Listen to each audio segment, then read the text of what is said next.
looking at here. But looking, we could get it out now. I'm sorry about that. Now we're ready. Good afternoon. Welcome to Homegrown Food Access Working Group, December the 9th working meeting. We'll start out by introducing ourselves as we normally do. My name is Regina, and I'm one of the co-chairs. And then we'll start on my left with Savannah. I was like, can I make it in? There we go. I'm Michelle, I'm the co-chair for the Food Access Work Group. And I'm Monica Portella, the Homegrown Healthcare Coordinator. Okay, next on our agenda, we're gonna move down because we don't have our presenters for the mini grant report. So we're gonna move down to item, well, that'll be 3 of our agenda, which is Homegrown Hillsborough Conference feedback and reflections. So with that said, anyone can chime in. Well, I mean, I'll say that I definitely enjoyed the summit, the December 3rd and the 4th, part of December 4th. I particularly enjoyed just networking with new folks, getting to know new people, seeing faces that maybe I've seen online or on the app. And then, of course, the tour. I think that was my first time at Meacham Farm, and it was really nice. The food was great. The tour was amazing, and the Boozy Pig was also really nice, a nice addition. So. Looks like everyone's looking at me, so I'll go. So I enjoyed it. I attended the conference, and the sessions that I attended were helpful. One, because there were partners that I got to previously meet within the network, but also work that they're doing that kind of aligns. Usually going to these, food system conferences have been a little like nebulous to me at times because of food access and nutrition. We talk a lot about the I guess like the system as a whole with the development and the resource management of it all. But this was one of the first events I got to attend where like I was with it the entire session. Like I kind of understand what was happening, what was going on. So connection was nice. I got to talk to people. I got to learn about the USF Club, and location is great. I think it's exciting to know that more and more people are coming together from different avenues. Like I don't recall really seeing like Campbell there very often, and for them to present and talk about what they're doing with health and nutrition and community engagement kind of shows that like food system work is really the name of the game. We're not doing these small things of education and community engagement. It all plays a part, and I think we're slowly identifying that and see how we can kind of contribute to different avenues of what it means to really bring food security and food sovereignty into the space. Well, I'll agree with you all, but I'm going to add to it. I was with the Department of Justice for 28 years, and given my tour, I went from conference to conference, town to town, month to month, week to week sometime. It was a lot of conference that I attended and meetings. But for this to be the first for Homegrown Hillsborough, I definitely have to give you guys credit. You did an awesome job. You did an awesome job. And you need to be commended because this is your first. And there was nothing that needed to be complained. However, there's something that needed to be added to, like food on the last tour. Oh God, was I hungry? Oh God, because I missed the brunch, and then it was like we're gonna do lunch somewhere, And then I thought boozy, and then that's another thing about Boozy Pigs. I thought it was gonna be more of a instructional scene, more of what was going. Oh, you did? And I didn't get that, but I like the place, and of course I'm gonna go there and do some shopping. But I just thought it was gonna be more of an instructional, more detail of their store and and how they process their different meats and foods. So that was the only thing I can say that needed to be improved upon. Yeah. And the food. on the cruise. Yeah, Other no, than- we had the same notes. Because we did a debrief as a team. Yeah. And we had the same notes. We thought we had communicated with Uzi Pig kind of what we were looking for, and then when we got there, it wasn't that.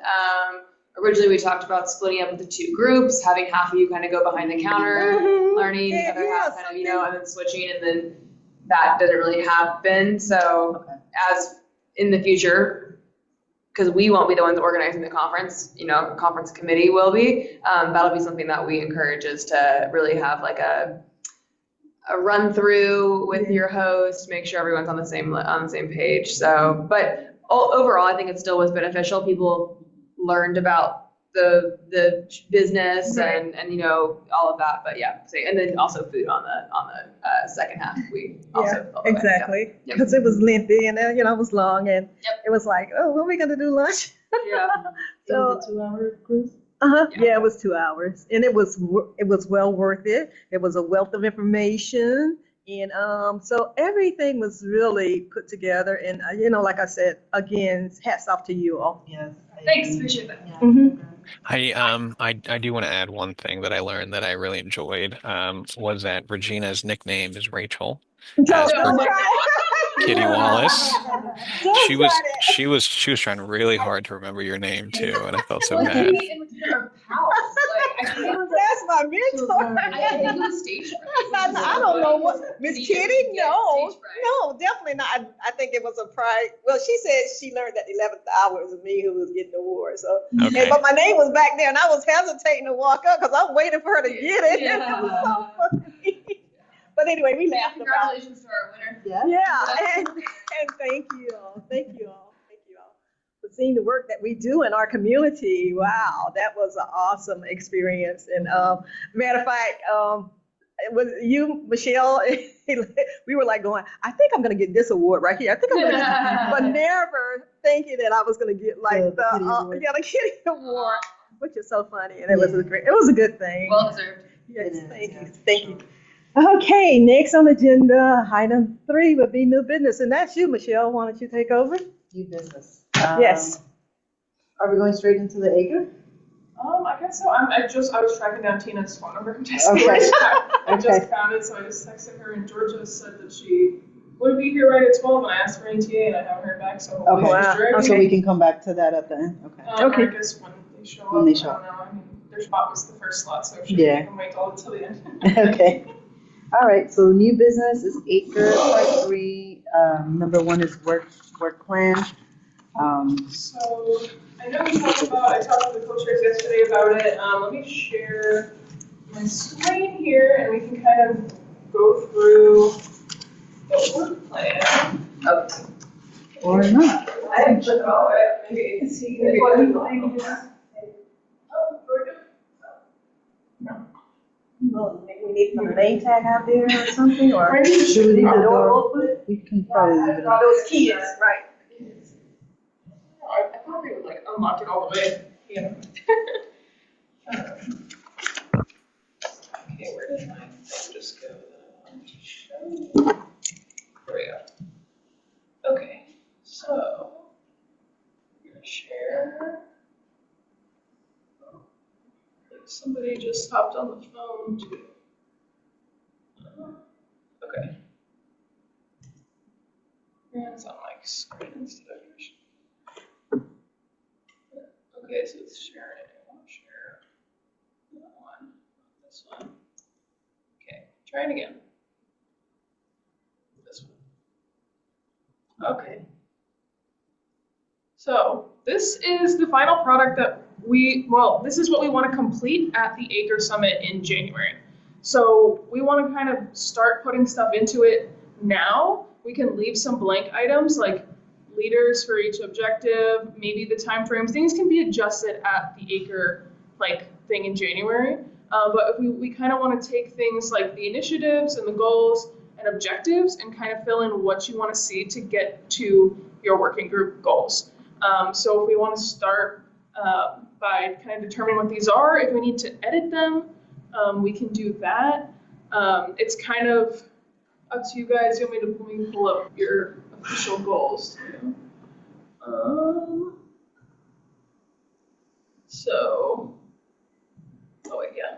These are your definition, priorities, and goals. Yeah, so this is what we want to be looking at. Okay, that's what I got. So these are your goals. Mhm. How do we kind of think we're doing on them so far? Do we have a scale, like a 0 to 5? Yeah, like or we 1 had to 10? the scale for Because your. I think we're on there. It looks like if we had a scale for reference, from 0 to 5 or 1 to 10, it looks like we're on there when it comes to food literacy, strengthening partnerships, and advocacy. So I would rate them at least between a 6, like we're getting somewhere. 6 out of 10. Mm-hmm. Okay. Like we're working our way there, specifically with the goals, with the mini grant for the Healthy Neighborhood Store, partnering with local grocery stores and local farmers or gardeners, and then providing the one kickoff event. Okay, so we did a cooking class. So 1 out of 4 cooking classes. We have I don't know one if the- produce if the- partner. I'm not sure if the kickoff Well, will let count me- as a cooking class. No? Yeah, we can say your class was. Yeah. Let me just add this because we decided as our group, Food Access, to go and check out, the recipients of our mini grants. In doing that, when we went to Buddy and Freddie's, the work is being done. It was not really organized. I mean, we're on target as to our goals with it, but I don't know about on two on our goals, identifying 4 produce partners to locally supply local produce to neighborhood stores. Is that something we do or is that something they do? Because I met someone at this meeting named Dirt Bum. I think. Yeah, Adrian Freeman. Yeah. I like him. Yeah, so he's going to work with me on another thingy. And if we're to identify these, we have not yet. So I can't give everything we're doing a heads up. We haven't done 4 cooking class, but we've done 1, but we have to 2026. So there are some things still, that we need to do. But we're there. We're going there. We're heading in the right direction. We just need to see what kind of support that that Georgia need from us to go forward with her plans for the local store, whether that's where she wants to stay, that's where she wants to move, and what can we help her with in enhancing her, whatever she's going to do, her project. Yeah. Yeah, I agree. And I think that there were a few partners or potential partners for local produce near that Sulphur Springs area that I met at the summit last week that I like to reach out to and see if, or as a group that we can reach out to. Yeah. To see if they would be willing to work with us on that goal. Are we thinking of using the 4 produce partners to supplement solely Buddy and Danny's, or are we wanting to identify other neighborhood stores too? Well, the goal on 2-1, Was 2-1, it said identify a neighborhood store within a low-income, low-access area of the city. It didn't say how many, but who knows where Georgia wants to go with this Buddy and Freddie, because from my understanding, I don't know, there's some communication problem.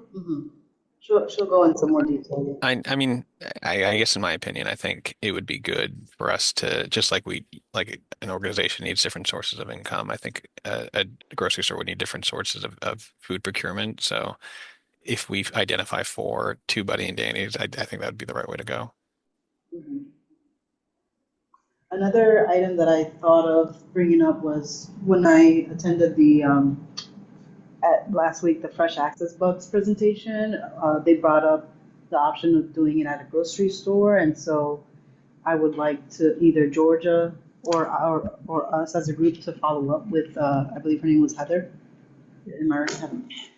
to see how we can connect that and kind of promote more um, traction to that store, if that's something that Georgia's willing to do to continue at Buddy and Danny's. All right. So if we open up our work plan, what do we want to start filling in here?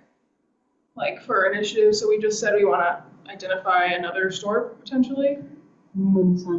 Yeah, maybe. Yeah, we can say potentially, given what the input from Georgia is to us. Is that what you're thinking, RJ? Is the relationship with Buddy and Danny's not the best right now? All I've heard was there was some communication problems, so I don't know what that means. Yeah. So I don't want to speak for Georgia, but I know, right? is that pretty much she's tried really hard, and the store owner is not communicating with the associates, so the owner is on board, but then the people who are like at the register and stocking the store are like no, and getting like taking her signs down, and they're not keeping track of what's being sold. It just she goes in and it's gone, and she doesn't know if it's been sold or if they're giving it away or what's going on. Yeah, and I don't know if there's been a proper sit down, a proper introduction to the staff, to the whole team at Buddy and Danny. So I feel like that's part of the miscommunication or the disconnect. Yeah, and there's a language barrier as well, so that doesn't help. So Between the owner and the staff? And with Georgia. Oh, wow. that's like I think everyone. Yeah. Jeez. I think if we can focus on just one store, whether it is Buddy or Danny's or we redirect it to another store, if we're pumping in for, produce producers to them, we would want to be pretty confident that they're trustworthy and they communicate well. So I don't know what steps we need to evaluate if this is still the right choice or when do we know we need to move on. Agreed. And just to say this, that Buddy and Freddie, they need help. They really do. I still have pictures in my phone where when you walk in that place and there's nothing but processed food, meaning processed junk food. Ultra. As soon as you walk in, the counters, the displays, I think it's like 4 in a row or something right in the front. So there's nothing about healthy anything. And so hey, let's educate. I mean, let's do more education or something. I don't know what Georgia has to do, but there's some problems there. Sorry, one more question. Since the produce is going out, it's safe to assume that like their clients want the produce. Do we know if like that neighborhood appreciates the produce and wants more of it? Was that information already surveyed prior to this? This was what Avery and her Okay. team, I believe, collected at the beginning, their interests. And there was some information that we saw prior to Okay. in the kickoff event, but at the kickoff event, we noticed that there was a lot of interest of the community that was there, the pedestrians and people that were going to the store. They were very Perfect. interested in learning more about it. So Okay. I know that there is an interest for sure. Hi, don't we have Tina. Tina? Yeah, Tina's there's. online. Yes. Do we want to pause? Okay. We can take a pause, yeah. All right.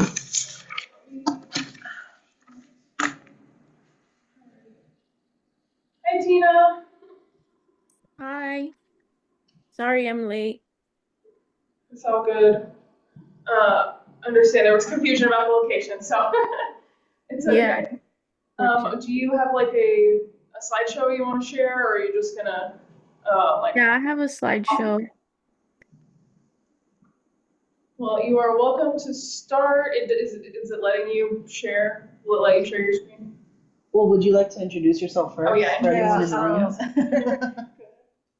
Sure, yeah. My name is Tina White. I've been involved with 813 Hood Garden and with D, and have been helping out more on like the fundraising and grant administration side of things at 813 Hood Garden. So yeah, unfortunately Dee couldn't make it today. So I'm gonna be filling in for her and explaining to y'all, like sharing with y'all how the Young Seeds program has been going.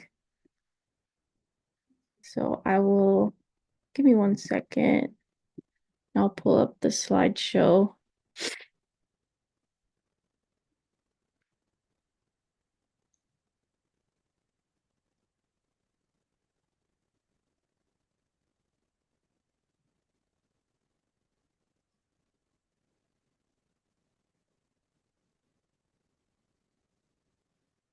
Is that working out for y'all?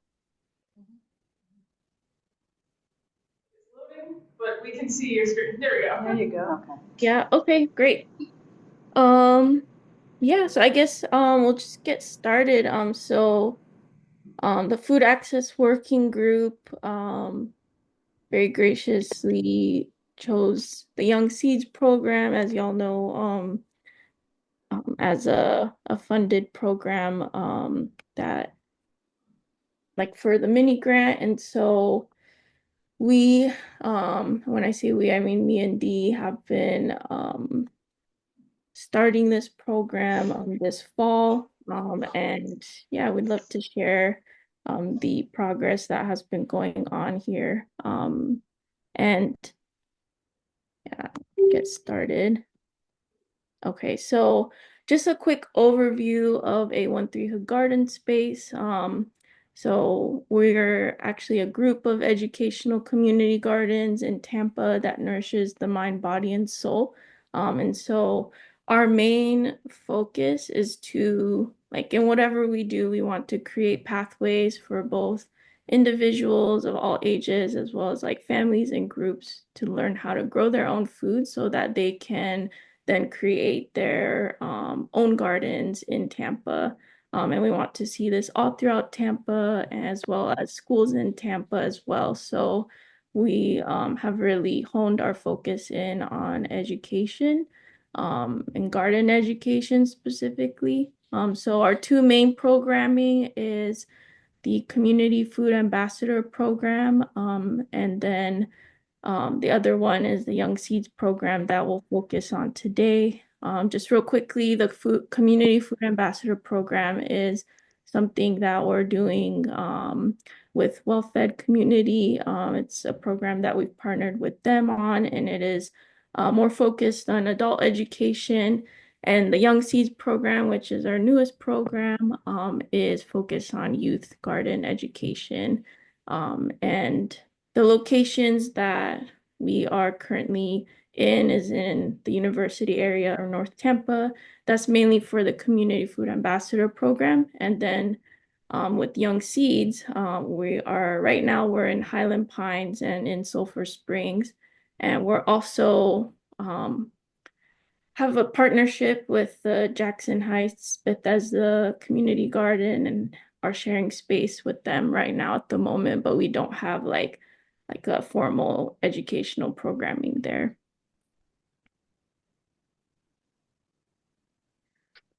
Um, I guess and so the Young Seeds program, I'll get into the methods here, but before I do that, just wanted to sort of give a quick overview of the program. It is a youth garden education program, as I mentioned before, and it's our pilot program at the moment.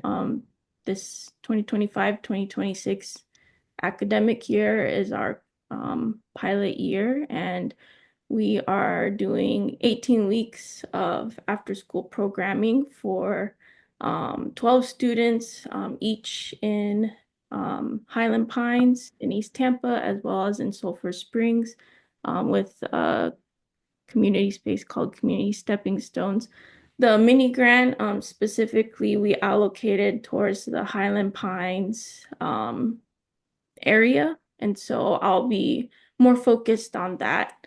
And so how we got started, yeah, just a real quick overview.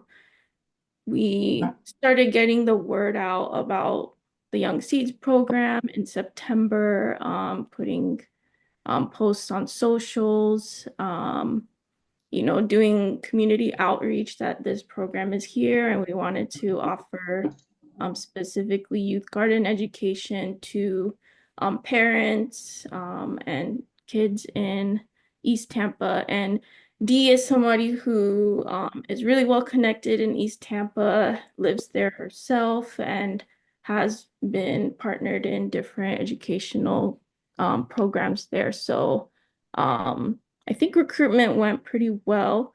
Um, she was more involved with that, so I can't get into all the details, but we got our word out. We selected 12 students for our first cohort, and then in October 22nd of this year, we launched the program. Um, this is sort of like a post, an example post.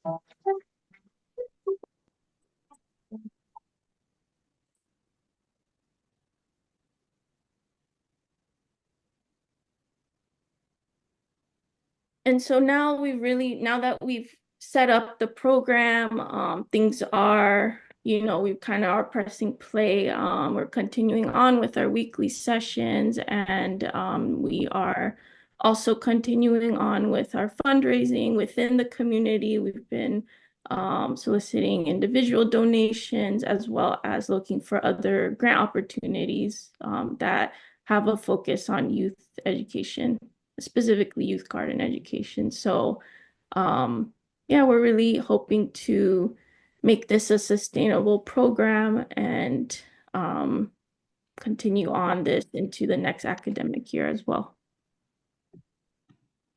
And so here are some of the results. I just wanted to share some pictures first, and we'll get into like all the nitty-gritty data. But the kids have started. So we were originally intending to just have 12 kids, but there was a family that had an additional child, so we included them. So it's 13, just so that all the siblings can stay together and take the program together. But they started their fall garden, and the theme of the 18-week curriculum that Dee is providing for them is eating the rainbow. So they've also been trying, different colored foods, fruits and veggies, to learn about, what the color means in terms of nutrition, as well as to try, new fruits and veggies as well. You can kind of see here them checking out their plants. They planted kale, strawberries, and I believe collard greens.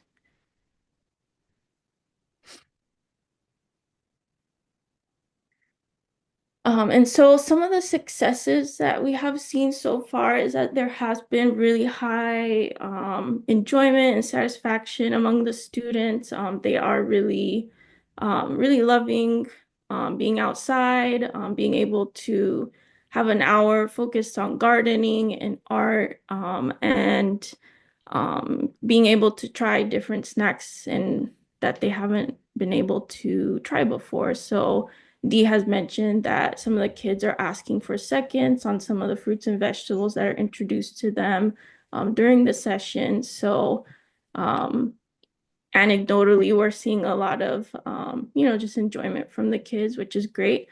And we're also seeing that parents are engaged, like very much so from their kids because of the excitement that they bring. Dia's seeing them, share about what they learned during the session when pickup happens. And so that way, like the parents are engaged and are learning about like, oh, you tried this fruit or vegetable, and are now able to maybe like include that in their diet going forward. As far as recruitment, Dee's found that there's been good success with recruitment amongst homeschooling groups. This has like the Young Seeds program is turning out to be like a good supplement to homeschooling groups that are looking for that type of outdoor classroom. So that's something that we're noting as we think about recruitment for the next cohort. And we also have had good volunteer turnout as well. We have been recruiting for a volunteer to support Dee during the sessions. The sessions happen every week. So during the sessions, just support with like either like taking pictures, um,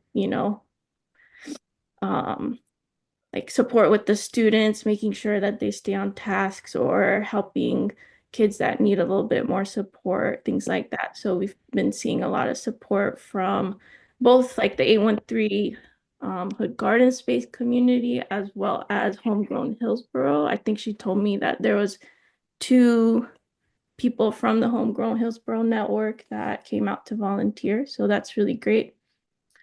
And some challenges that we've experienced so far. I guess on the other side of the volunteer coin is like to manage new volunteers with the like both trying to facilitate the session and to manage them. That's has been a challenge that we're still working out. And we've also had a challenge in terms of a support staff. We did have an initial plan to bring on somebody that would be paid to support during the sessions, but that person who we were planning to hire had capacity changes, and so we kind of had to, course correct and look for volunteers since the program was starting and we didn't have the time to look for another person. And so that was the volunteers was kind of like the solution that we ended up with. And we've also just wanted to share some new foods that the students have been able to try in this program. And so spinach was named, as well as snap peas, mandarin oranges, blue butterfly pea flower, rambutan, as you saw in the pictures, as well as peaches. And so I feel like that has been a pretty good range of both vegetables and fruits that these kids have been able to try that they've never been able to try before. And like we're only 6 weeks in, or I guess 7 weeks into the 18-week program. So seeing these results so early has been very, exciting. And it gives us a lot of motivation to keep introducing kids to both gardening and to the fruits and veggies that they can grow as well.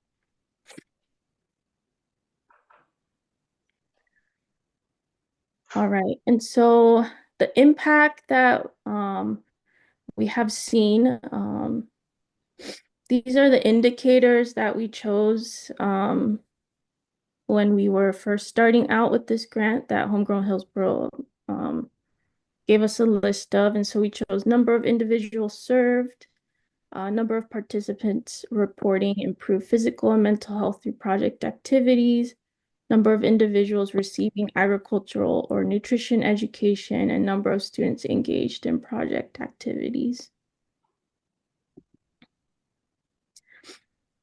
And so here's a graph of showing kind of the spread of attendance during each session, showing like the individuals that we are serving.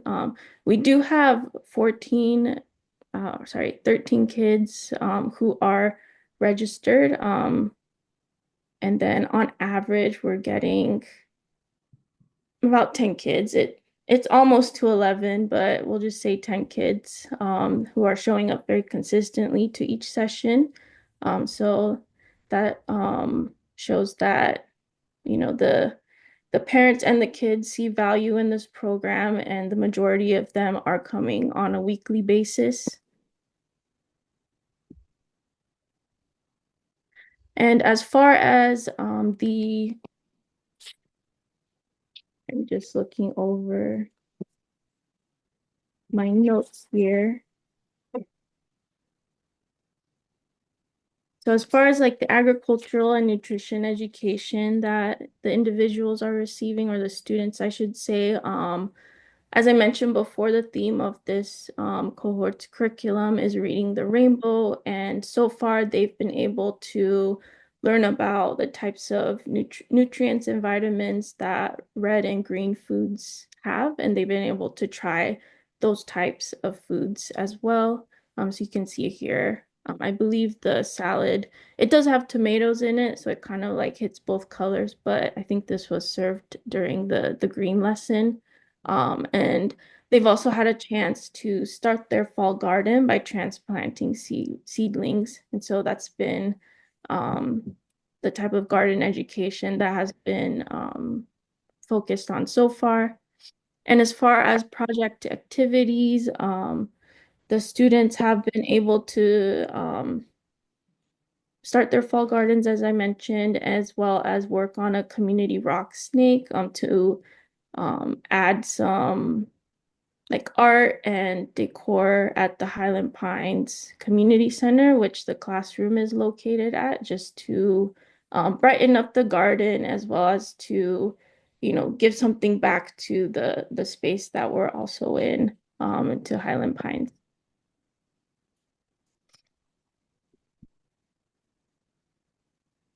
And this is a breakdown of how the mini grant was spent. So both utilities, which includes like the rent for the Highland Pines Community Center, as well as classroom Wi-Fi and the educators' time. There 25% each was given to those two categories, and most of the money was spent on garden equipment and supplies such as the seedling soil, the beds, and garden tools specifically for kids. And about 8% was given to curriculum supplies, which really is like, pencils and pens, construction paper, garden journals, things of that sort, where once the kids are done doing their hands-on activities out in the garden, they have some time to go back into the classroom and kind of reflect on how the session went. So those supplies were also bought using the mini grant. And next steps for us, yeah, as I mentioned before, the fundraising continues because we really would like to make this Young Seeds program sustainable and continue this on into the coming years. 813 Hood Garden has plans to transition the Young Seeds program as a social venture.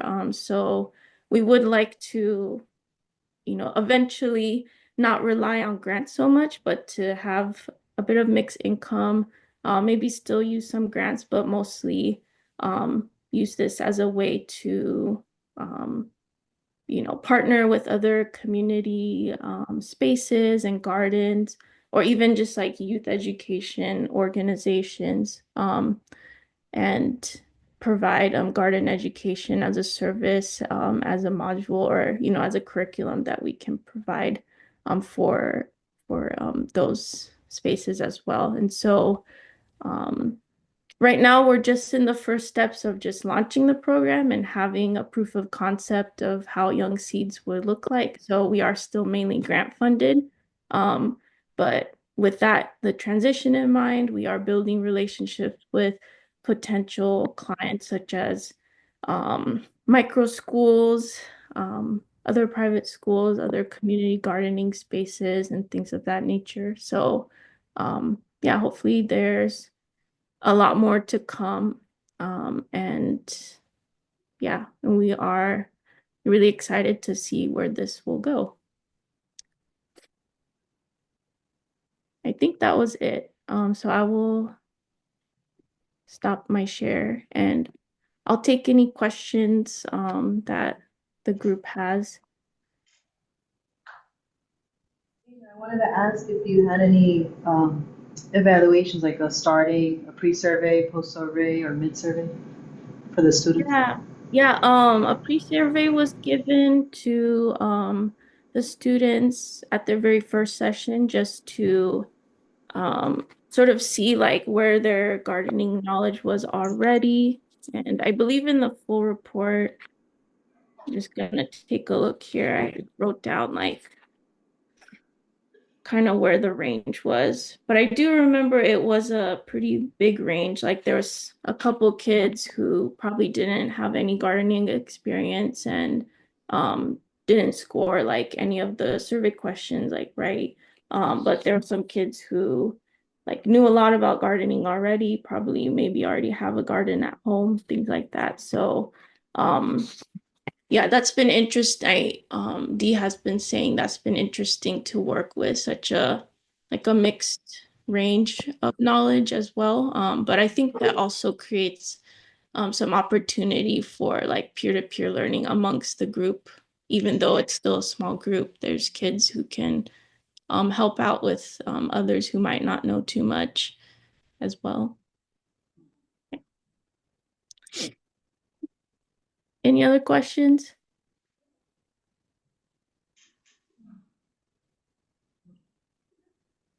Well, I'll just comment, me and Regina stepped in, I think it was back in November at one of the lessons, and it went really nice. Just to see the students' engagement, and to see them ask for seconds for the recipe, which was nice. So I Oh, enjoyed that experience. that's great. I didn't realize y'all were the two volunteers. Yeah, we're the two volunteers. Yeah. Okay, Yeah, cool. that was our salad we showed on the screen. That's I great. was surprised that they didn't have pizza or something like that. They were interested in the salad, which was really awesome for, that group of kids. So I really admire what you guys are doing and appreciate it. Keep up the good work. Yeah, thank you so much. And we appreciate the initial support that Homegrown Hillsborough has shown us to, try this out. Thank you, Tina. Thank you. No problem. Okay, we'll go to our next presenter, which would be Georgia Snyder from Sustainable Living Projects. Okay, we want to hear your evaluation rundown. So do you want me to? So either you have to join the Zoom or send it to me because it has to be on the Zoom. So you can either join like with the link and just share on your screen. Yeah, send me the. Yeah, that would be actually really. Yeah, can you just send me the link, like text it or email it? Either way would be perfect. It's on the platform if you just want to. Yeah, that's perfect. Okay. I was gonna say I think that might take me just a little bit longer, but. And while we're waiting, we have Mr. Wagner online with us, and he is a replacement for Avery. So Mr. Wagner, why don't you tell us something about yourself? Can you hear us? Yes, I can. And Oh, I'm I know sorry. my, I know I know that. I'm so sorry. it is all good. You know, you're not the first person that has mistaken it for my name, and you won't be the last. So no, They no call big me deal. Rachel. Okay, I'm just That was your friend. That was your friend. So they call me Rachel, so don't feel bad. Okay. I'm so sorry. All right. Now tell us something about yourself.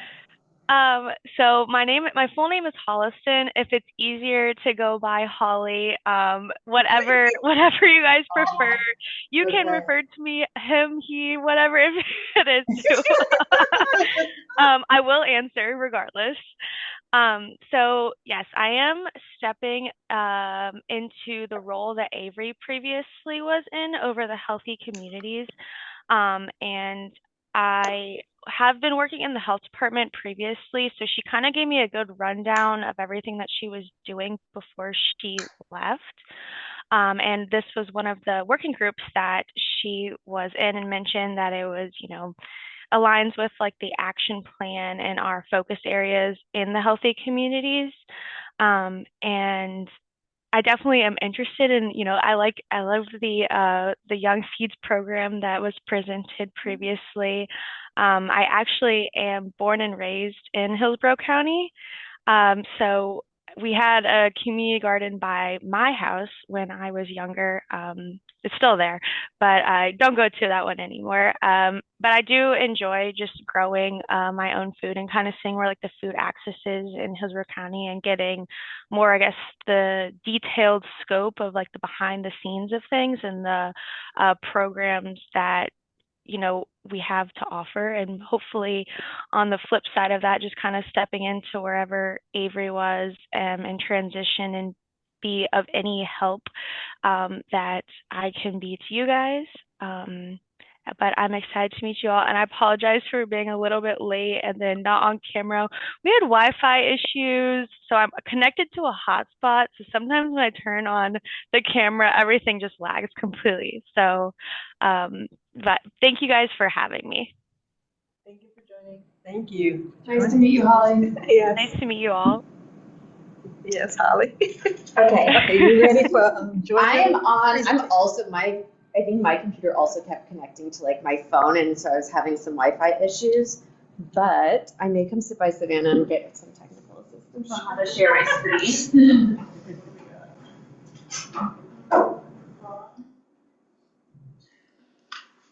Real quick while they're doing that, yesterday I kind of accidentally changed something on the platform. When you go to log in next, it's gonna make you like fill out, like complete something. You're still registered, but it's gonna ask for your phone number and it's gonna ask, how did you hear about us? I saw that. Yeah, it confused me too. I didn't realize I didn't it did do that. it because I thought it was something. Yeah, no, so just fill it out and then you'll okay. go back to the main page. All right. Yeah, I saw it yesterday. Yeah.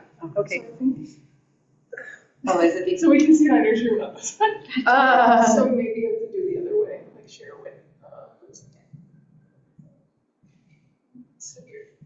Yeah, it's very Looks great. hard on it. But that's not how we want it to be. Click on. Wait, is it on the Zoom? Yeah, I'm gonna try that. Yeah, try that one. Let's see if it. Nope. It said no. All right, well then, I'm so sorry, but you might have to just look at the behind the scenes. All right, so hi, I'm Georgia. I'm with Sustainable Living Project, and we had the mini grant for community produce at a neighborhood store or healthy neighborhood store initiative. This is something that was taken on previously, and we'll go over that a little bit. But first, a little bit about SLP, or Sustainable Living Project. So we are 1 acre. We're dedicated to educating and empowering communities through hands-on stewardship or experiences in urban agriculture, environmental stewardship, and community-focused activities. Essentially, what that means is we bring people into our farm, whether that is through volunteering, through programming. We have done programming with veterans, with the VA, with adults with special needs, children, through field trips, and then we also have community-focused activities. So we do things like potlucks, or recently we had a Farmsgiving, which was really nice. We just want to open the space up and have people have a third place that they can go to. And why that's important is that we are increasingly disconnected from our food system and how it serves us. Many communities lack access to the skills and space needed to grow their own food, to the experience and knowledge of cooking food at home and how to use those ingredients. And so we are looking to change that and give people an opportunity to engage with those things in IRL, in real life. So a little bit of overview. So this is an initiative that was started a while back with a few groups of organizations. And we wanted to see if we could continue it, or the Food Access Group put out an ask looking for a producer to see if they could continue it. So what we wanted to do was create a farm to store program designed to bring in fresh, nutritious produce locally grown to Sulphur Springs, which is a CRA, a community redevelopment. I always get the R wrong. Redevelopment area. Essentially, we're looking at an underserved neighborhood. So individuals who are experiencing low income, food insecurity, and a lot of times time insecurity, all kinds of issues. And so one way that, we're looking at helping that neighborhood is to get the food, locally grown produce, into there. So a lot of these individuals, since they are, and I live nearby, it just sounds like I'm like these people, but I actually live really close. And a lot of times people don't always have cars, reliable transportation, and the city of Tampa doesn't always have the public transport needed to get to grocery stores. So this area is considered a food desert. And the idea was to, get produce in there, but not just any produce, get produce that's grown locally, grown in an environmentally safe way, and in a way that would promote other small businesses. So we reached out there was a store already in partnership with this program, Buddy and Danny's, and we reached out to them to see if we could kind of continue that initiative and put some produce in their store. And the initial ask was essentially, you guys saw us doing this before, can we do it? And how about right here? So this is more than just putting produce into a neighborhood. We're hoping to build connection and build confidence in how people interact with our local food system. So that, I knew I was going to do this. So sometimes I'll just over talk the slides, but primary goals were to increase access, to like I covered, get more access to locally grown produce or healthy ingredients, provide recipes and nutrition information, explore the idea of testing this idea. So exploring, how does this work? What are the logistics, and where can we begin to rethink things, what worked, what didn't, and then listening. So not just exploring that relationship with the store, but also getting feedback from the customers and asking them, you'll see I have a feedback form, asking them what worked for them. What did they want to see and what makes sense for them? Right. Our partners were, of course, Sustainable Living Project and Homegrown Hillsborough, and Buddy and Danny's Grocery, located on Waters Avenue. Did I put this twice? Sorry about that. All right, so our methods. First was sourcing. So where are we getting that produce?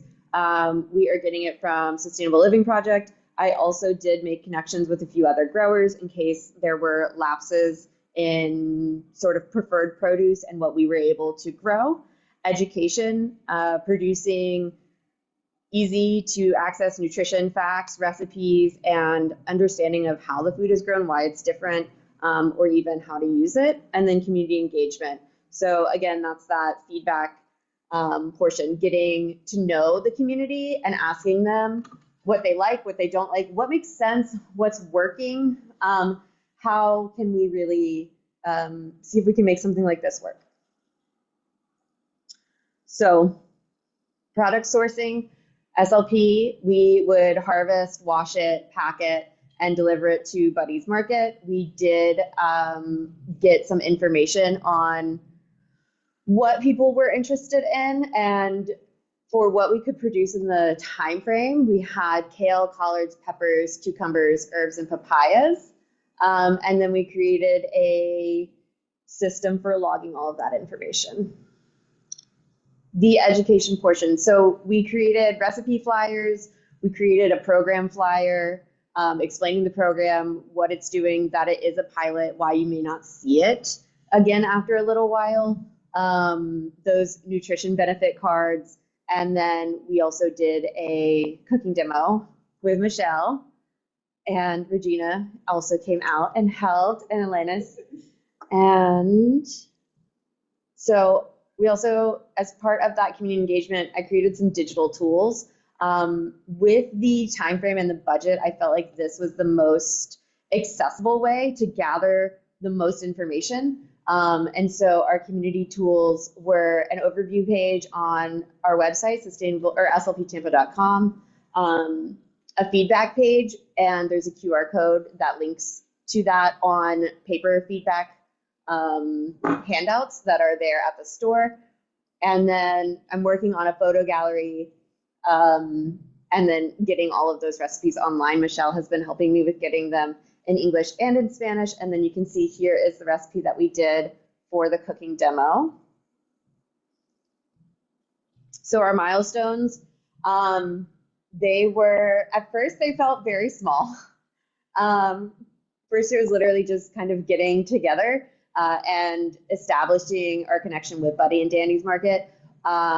We had some issues in the beginning just getting in touch with them and getting folks that were previously involved having enough availability in the time frame that made sense, as well as like an in-person. So this store does not have a ton of digital communication or even on the phone. So it did take us a little while, and this was really a milestone, was to get connected with them and to get connected with the Sulphur Springs Elementary School garden, which is done by Seedfold Kids. They provided us with information on what their students like, what their parents like, things along those lines. The initial packet that I had gotten didn't have very detailed or wasn't really enough for us to say, like, this is what we're gonna like seed-wise purchase and all of those things. So we went to the school and got that information. Once we had that, we got our first planting underway. And so we planted collard greens, kale, cucumbers, peppers. The papayas we already had growing, and we're looking to see, what else are people really, really interested in. And I think Regina even gave me some feedback that I liked, which was some different greens too, mustard greens, turnips, things like that. And so we'll be continuing to plant those. But our record keeping, so then we established how we wanted to track all of this, right? So we went through with Nicole McDougall, who was my tech support, and we went through sort of all of the indicators with the grant, identified the top ones, and then found ways that we wanted to search those metrics and figure out if we wanted to do something like number or percentage, right? So amount versus percentage. So getting all of those underway was really exciting. And then, of course, the best part was the kickoff, finally getting the produce to the store, which included, Michelle did a cooking demo for us, and people were really engaged on the street. People were really interested. The kids liked it. They liked the vegetables. We did the collard greens with tomatoes and onions on eggs, and people, they were surprised that they liked it, but they did like it. And I think it was nice to also see a common ingredient maybe done in a different way as well. So that went really well, and everyone seemed to have a really nice time, and it seemed, very pretty engaged with the community. Successes and tangible outcomes. So we established a supply chain from SLP to a neighborhood store, which included all of the processes of harvesting, washing, packing, or bundling, transporting, and then logging those deliveries. Some of that were processes we already had in place, and we sort of just adapted them to this. We also created a complete suite of professional branded education materials. So we have the recipe cards, the nutrition information that's on those recipe cards, and feedback tools. We developed customer feedback infrastructure, which included a printed card system as well as a QR code with digital survey. We launched the program section on slptampa.com, and I have it pulled up. I don't know exactly how to share. Here, just try, and it might show us. I think if you click it, might be like, do you want to share this instead? That's what I thought. It's not doing that though. Okay. But what I can do is just, yeah. So, and actually this is great because you can see the whole process of how to get there. So if you go to programs, Healthy Neighborhood Store. Oh, that's awesome. And so this is one way. One of my biggest concerns was getting the word out, getting people to know this is here, understand what's going on, and get involved. And so these were some of the solutions that we had. And I'll show you some of the other marketing materials that we have as well. So we have this, how to participate, and then at the bottom, it does link to the feedback. We also included a lot about why does this matter? why do people want to have local produce as opposed to just produce, all of those things. And then our feedback, which is also accessible from up here. This is the feedback form that we created. I made it so that only a few questions were required so that we could hopefully get as many answers as possible if it was too many questions, but that we really wanted to get to ask a lot of questions as well. But I didn't want that to be a barrier to people participating. Our quantitative impacts. So we had 10 plus educational materials created, both digital and printed. We distributed 75 plus printed materials, which included the recipe cards, program flyers, as well as feedback flyers. We had 9 unique varieties of fruits, vegetables, and or herbs distributed into the store. We had 200 plus digital engagements.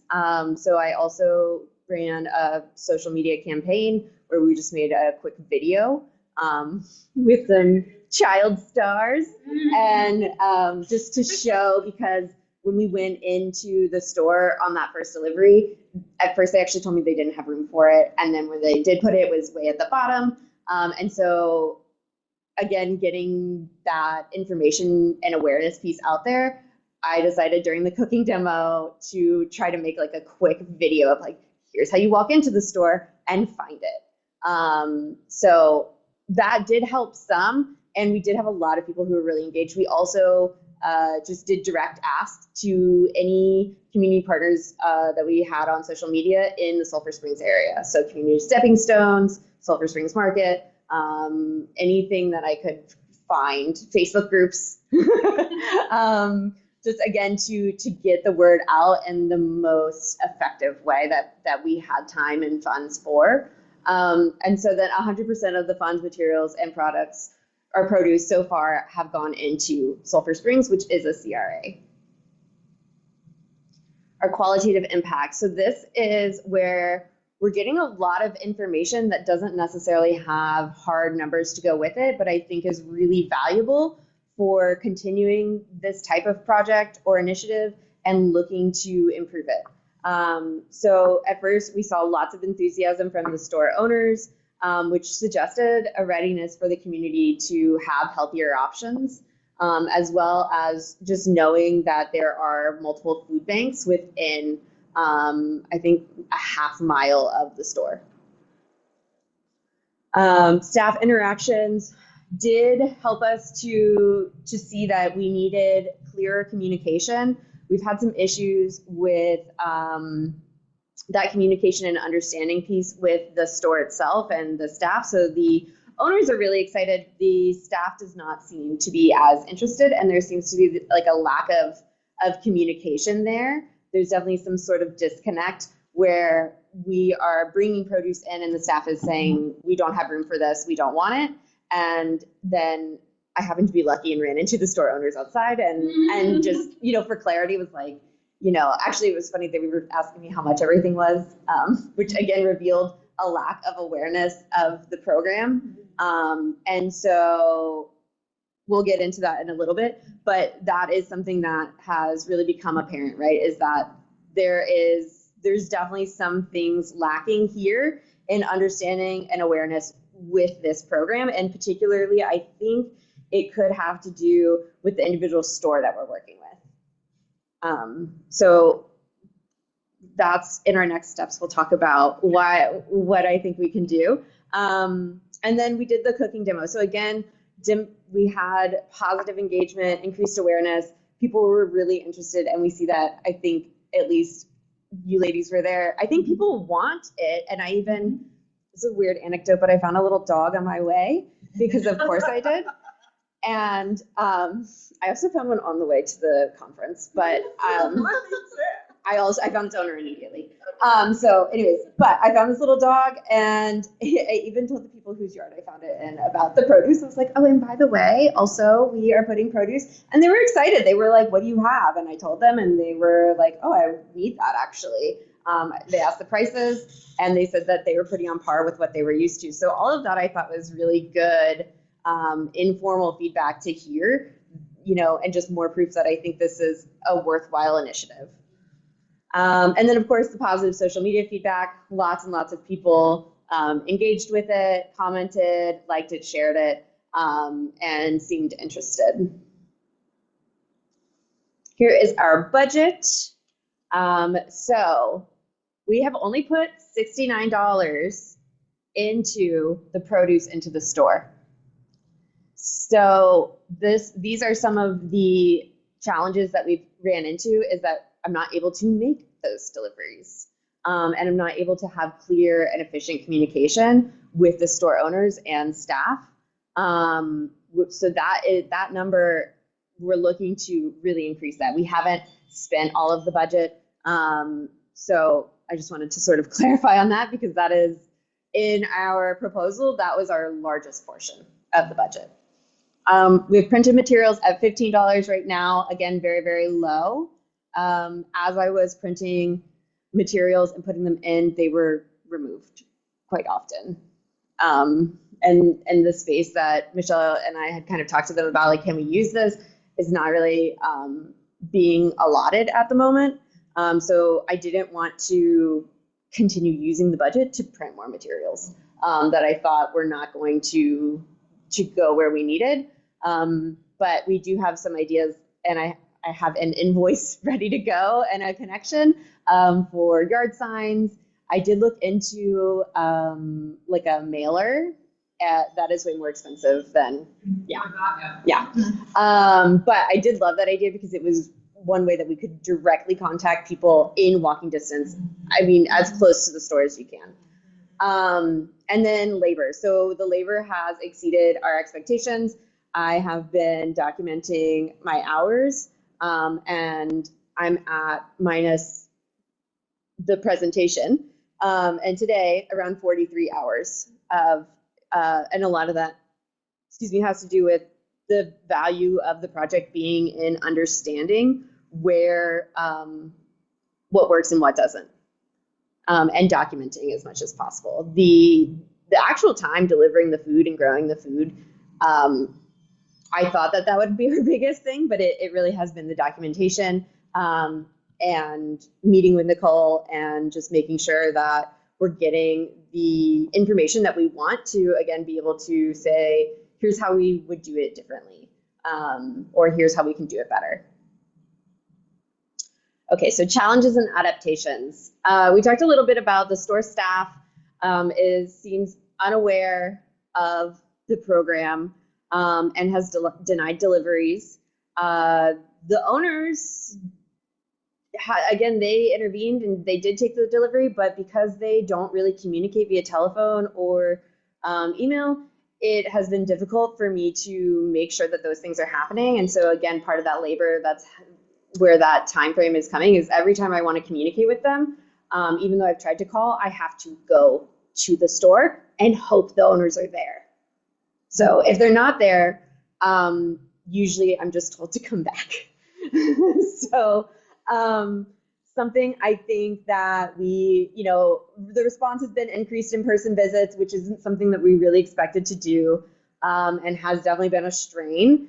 But, and then I think we also have some other options that I wanted to discuss, either looking at pivoting this pilot and seeing if we can go, since this doesn't seem to be making sense, can we go to another store? Can we go to Sulphur Springs Market?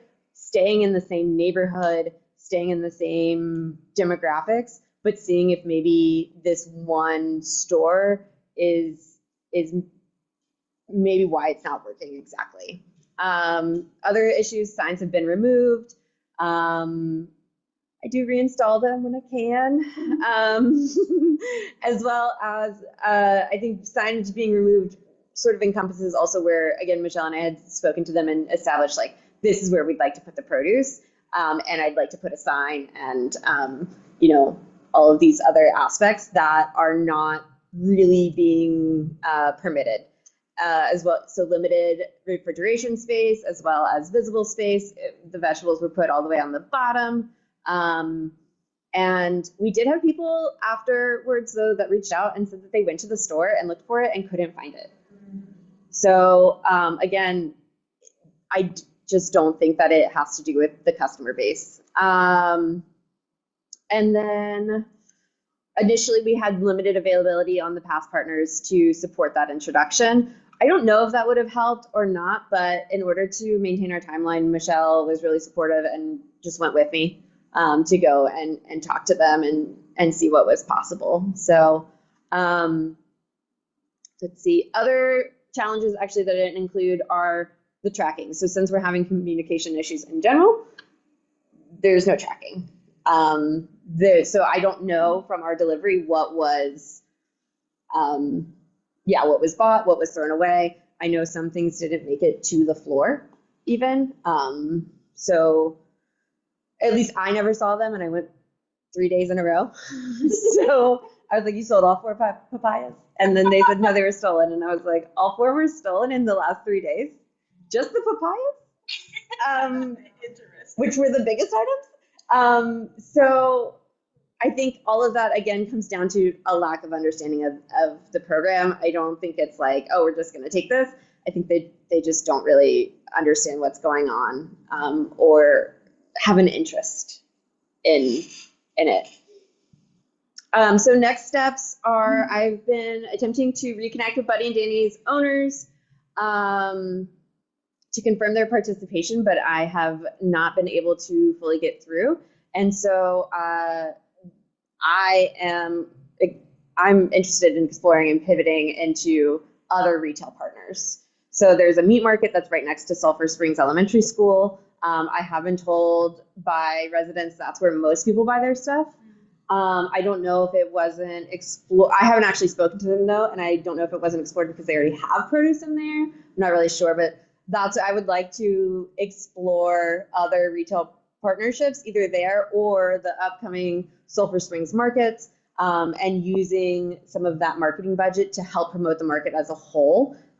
Because we are a produce vendor at the market, we are one of the flagship vendors, helping to establish that. So it would establish a lot of the same goals in the same neighborhood as being in a retail store.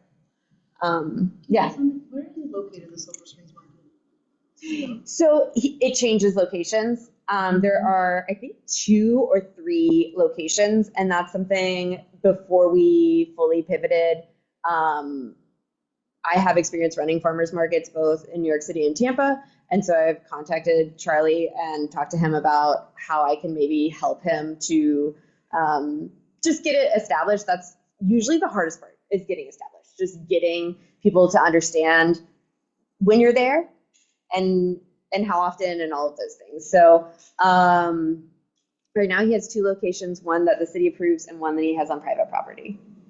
And I think just like this initiative, things that would help would be signage that's there all week long, 24/7, even if it is temporary, like a yard sign. I think that would really help to have people understand, like, if you have a yard sign that says there's a market here on Saturday or every other Saturday or first and second or whatever, I think that goes a long way, because otherwise they just see it on those days, right?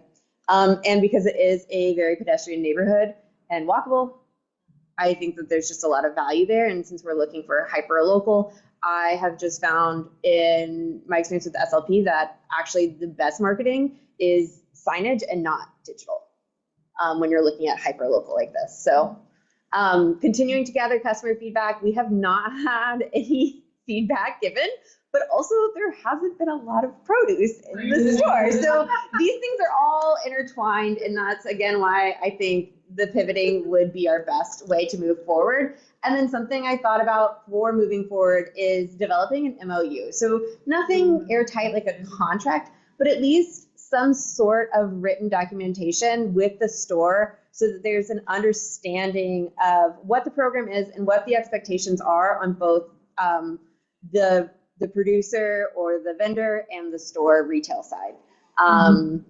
And again, it just gives us something a little bit more concrete to look back to. So I'm not super experienced in developing MOUs, but I think, we can reach out to some folks and see if we can find help doing that. And again, it's not a contract, so it's not necessarily legally binding, but it is something that gives you at least some written documentation of what was agreed upon, as well as expectations. And then summary and acknowledgement. So we have successfully established a foundation for this initiative. We've strengthened lots of partnerships in doing this, strengthened partnerships with the school. I was at Sulphur Springs Elementary yesterday. And then, so got to see what they're growing. Got to see their food bank that they have there, which is open on Mondays and Fridays. I was able to connect with Michelle on a different level. So I know her through Homegrown Hillsborough, but I haven't actually seen her cooking and doing her thing. And then, you know, getting our feet in the community there. So in that neighborhood, which we are adjacent to, right? Both my residents, but SLP as well. And so those are people that we would love to have come out to the farm, and just explore sort of what we do and our food system and understand their choices more. How this has supported our mission, it of course expands access to the healthy, locally grown food. It gives us a place to sell that food, which is financial support, reinforces the education through the recipes and the cooking demos, and it supports equity by directing all of the resources into an underserved community, and especially one, like I said, that I grew up adjacent to. So that means that I went to the same schools, right? Mm-hmm. So we're in the same school districts, Forest Hills, Chamberlain. I went to school with people in these, you know, in this neighborhood. So it's especially meaningful to me. And then of course it strengthens our capacity to have food access programs by allowing us to like explore this and figure out what were the bumps, what works, what doesn't. So this has been a really meaningful and, you know, valuable, I think, learning experience for myself and for, well, my organization. So yeah, any questions? So much. Yeah. Yeah, thank you. I saw Holly had a question. Yeah, great. Yeah. Well, actually, Avery has told me all about this and said that the project had kind of gotten postponed because of stuff. So I'm super happy to hear that it's starting my first meeting. I didn't have a question, I had a comment. So we actually have done a testing events and a lot of outreach in the Sulphur Springs, specifically at that meat market that I believe you're talking about. Mm-hmm. And I think that if the previous store is, you know, having some difficulties, you know, with the maybe not the owners, but the workers in the store. That testing event we went to, and I don't believe it was really well advertised, but there ended up being 60 people being tested just walking by in that neighborhood at the store. And we actually ran out of tests.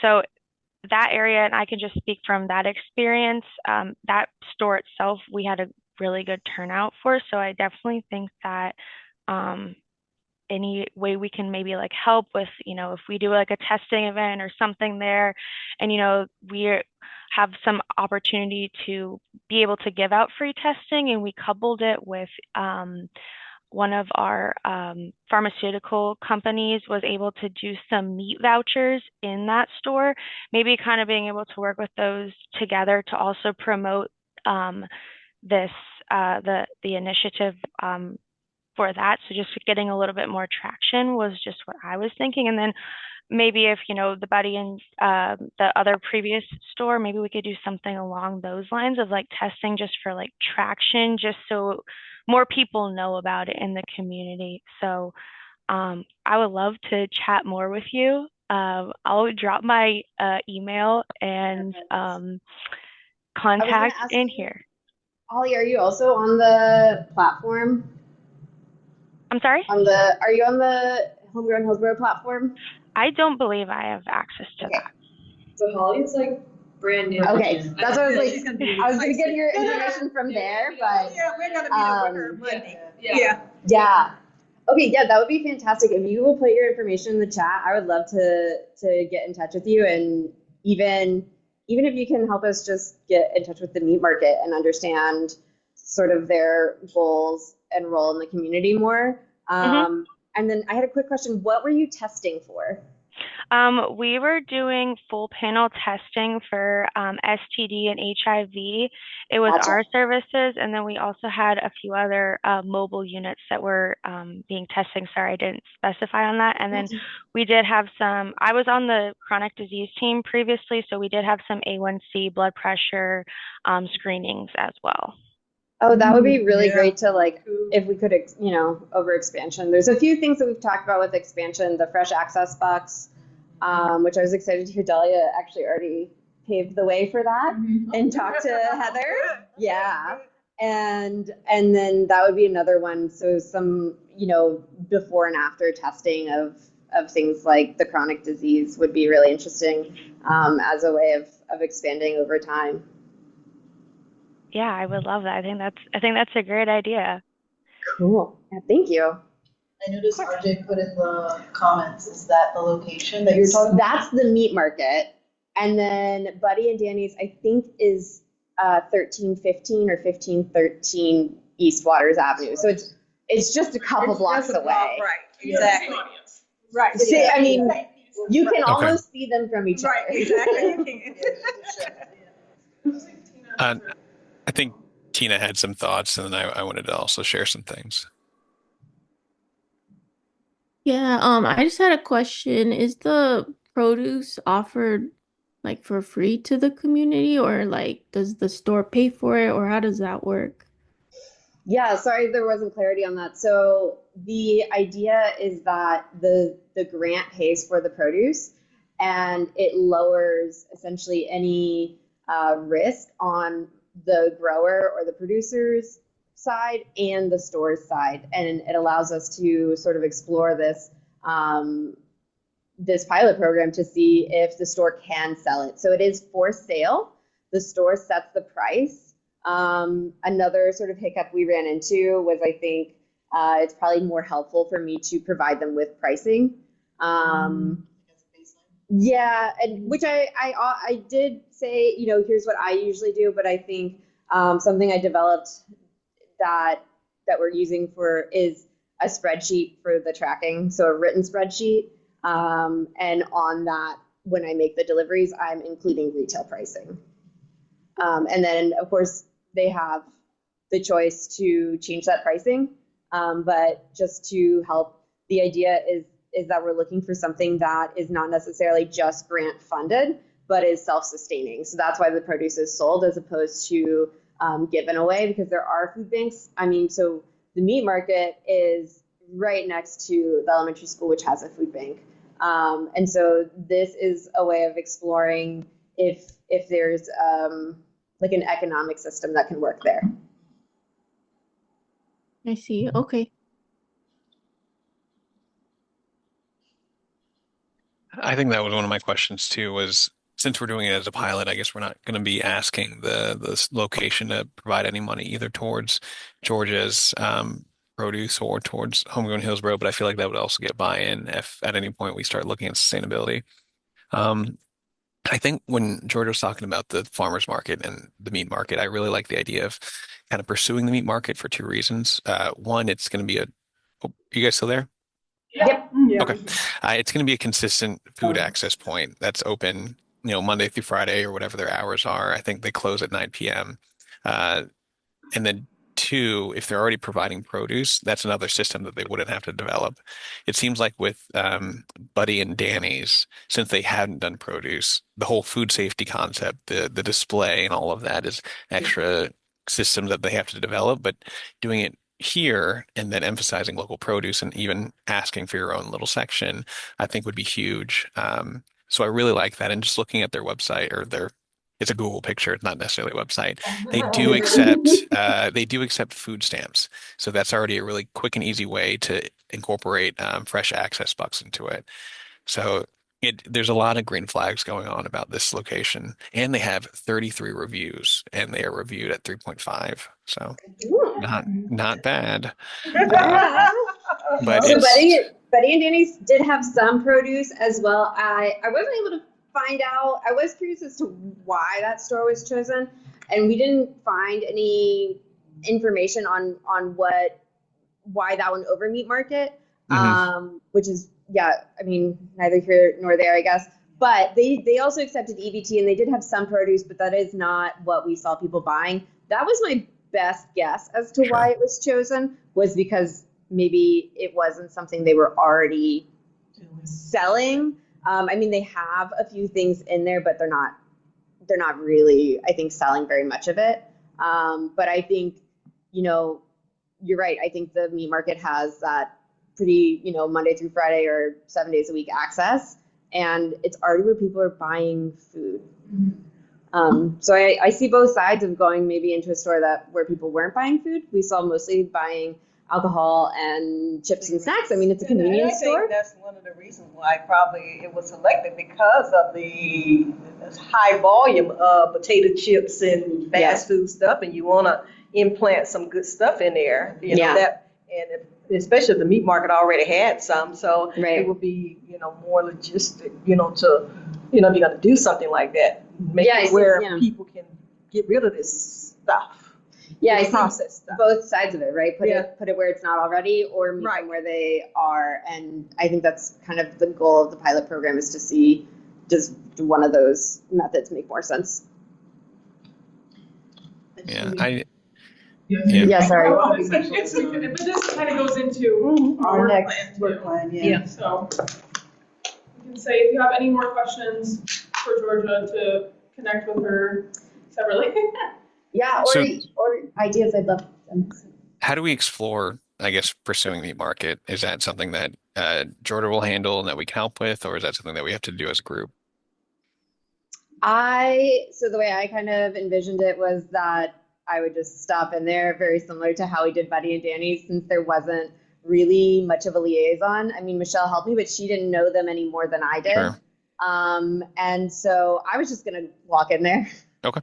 And talk to them and sort of explore it. And I may ask Michelle, but I was going to walk in also, though, with some of the printed materials that we have, like a program flyer, so that there was maybe a bit more understanding, but essentially just sort of take the temperature and see what they're thinking. The food pantry at Sulphur Springs is sponsored by Feeding Tampa Bay. So the food that they get is from us. So if we need to have that connection, we can get the director and even maybe potentially even go with you to Meat Market to develop some kind of official partnership if we wanted to. That would be great. Yeah. One of the ways or that I've started talking to them about getting the word out, was to include flyers at that food bank as well as through the school garden, because that happens to be the same contact. So cool. Thank you guys so much. Thank you so much. Thank you. Wait, I'm gonna Thank you. That was great. Yeah, that was wonderful. Officially stop sharing your screen. Oh, I already closed my laptop. No, I see it didn't that didn't. You're still there. I know. I was just kidding. But can you kick me out? I got it. I'll work on it. I'm so sorry. Yeah, I thought I would make it. You would let me just be like, Go to participants tab. Click on that, and then just more. Stop sharing. Stop. Oh, we're done. oh yeah, stop sharing. There you go. All right. Sorry. When you're still in it. I'm still here. Yeah. Still It's here. okay. I mean, It's okay. I'm here too. My excuse is that I work outside. There you go. Awesome. Thank you, Stop Tabby. recording. Gotcha. Okay. Bye, Georgia. See you later. Alright. So that is. I know. I actually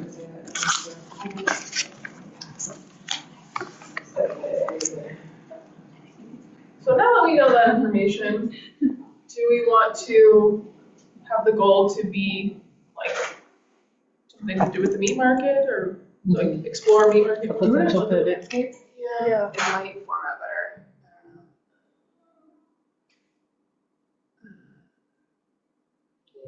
Let's see. A little bit. Maybe A little something bit. like Yeah. stretching. Well, I'm not getting to do all of them. This is like You have to be in Excel for that, yeah, I think. yeah, let's see. Yeah.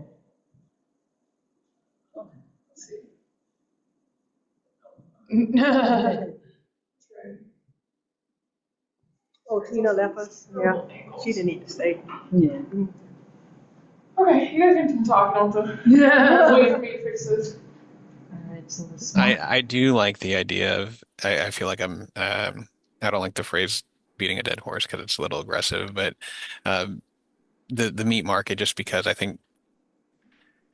don't know if providing produce in a place that doesn't already have produce is going to change the behaviors of the individuals as much as if we provide it in the meat market and it's not like people are familiar with it, but they don't know what to do with it. We can provide more tailored produce. We can provide, specific education and potentially even change the like the layout of the produce stand to increase more people getting engaged with it. Because if they're as close as Georgia said they are, if people wanted produce, they could just go to meat market. I think at some point Buddy Nannies would be a great opportunity, but why not improve a process that's already there, than trying to start a new one and have to build it up from the ground up.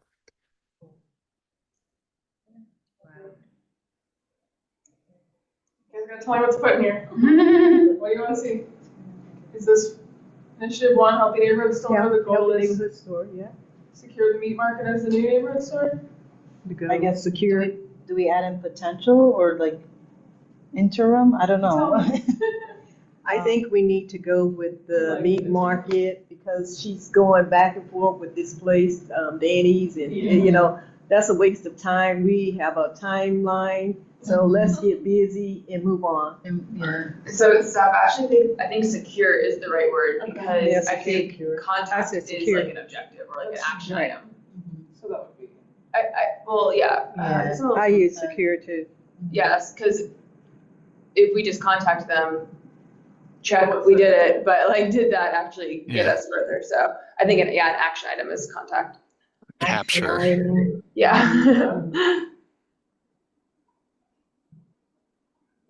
Time frame on, or you want to move to the next one?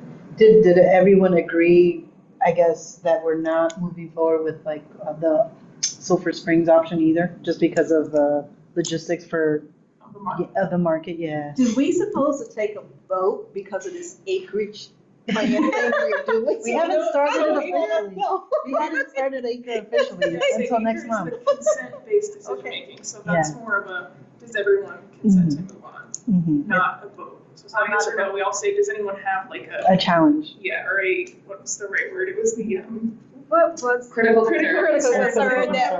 concern with moving forward to the meat market as the neighborhood store. And I personally think that Georgia can do meat market and Sulphur Springs. I do too. Market.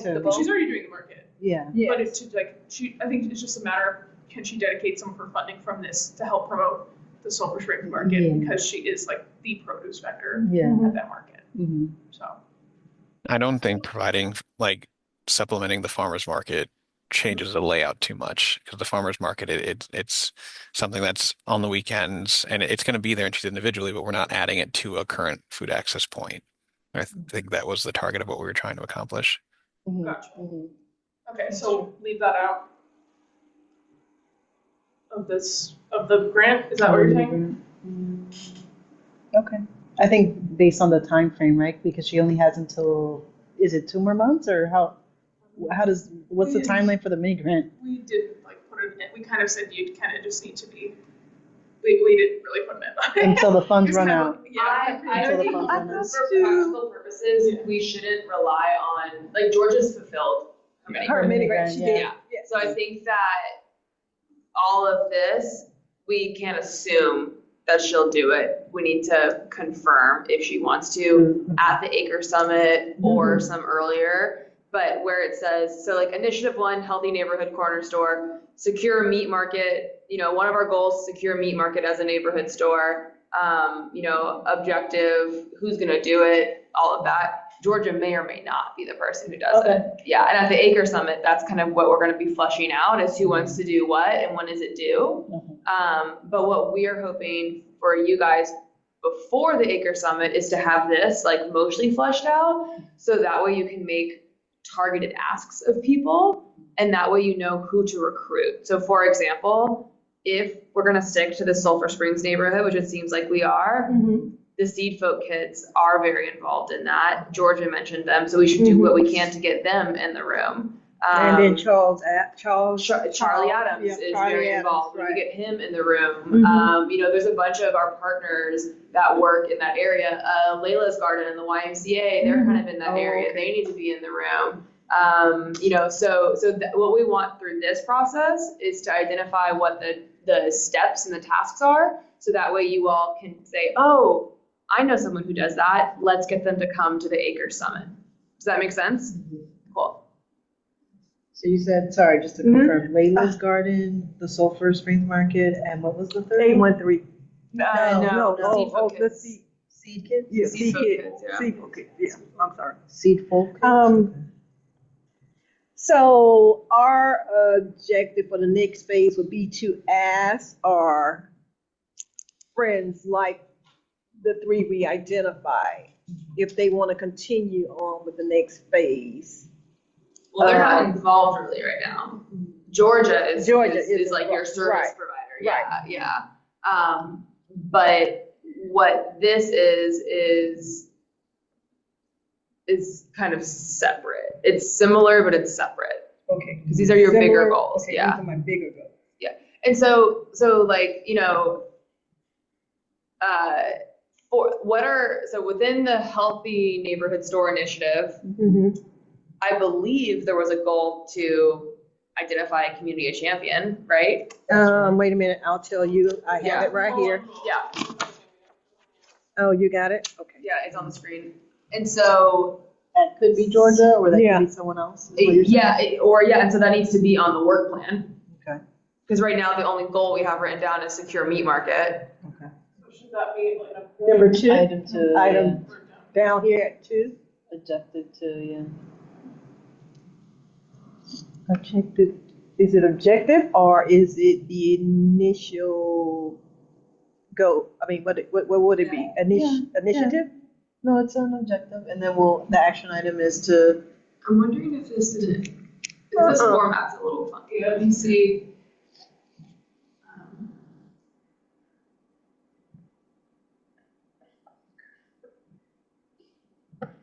And this is based after the summit in January. This is something we would decide on maybe in February, March. This is what we're doing in January.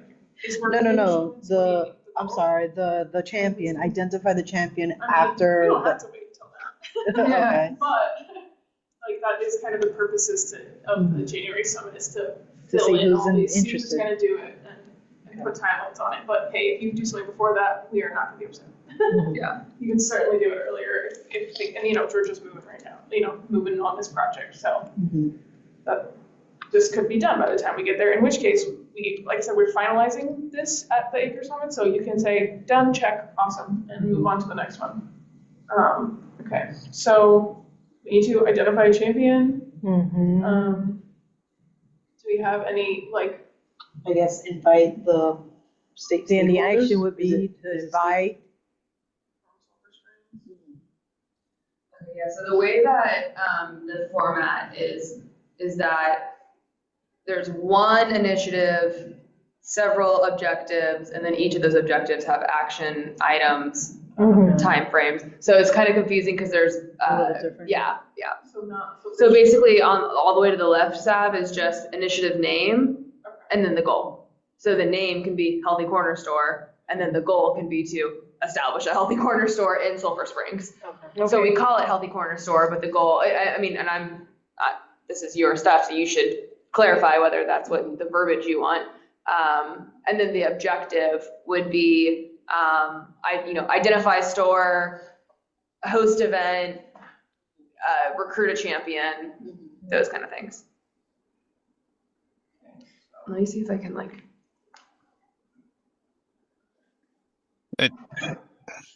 To add to this, as we're talking, I'm thinking, I know part of the goal was to find more produce providers, but if we're still trying to figure out the logistics and location, I don't think at the moment we need to identify more produce providers, as long as like George is kind of paving the way for us to understand how it works.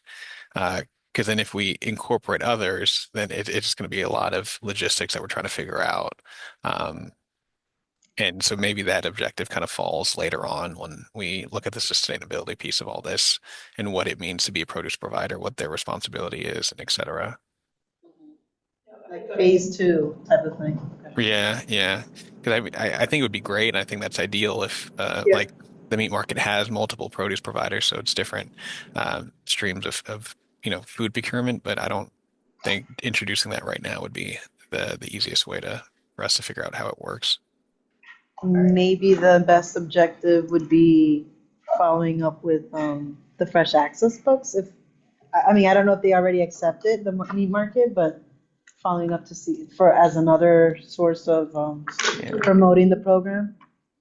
So I think this might help a little bit. Sorry, you can't really see it, but I'll explain it. Okay. So you have the initiative name, and that's just the name, right? So healthy neighborhood store.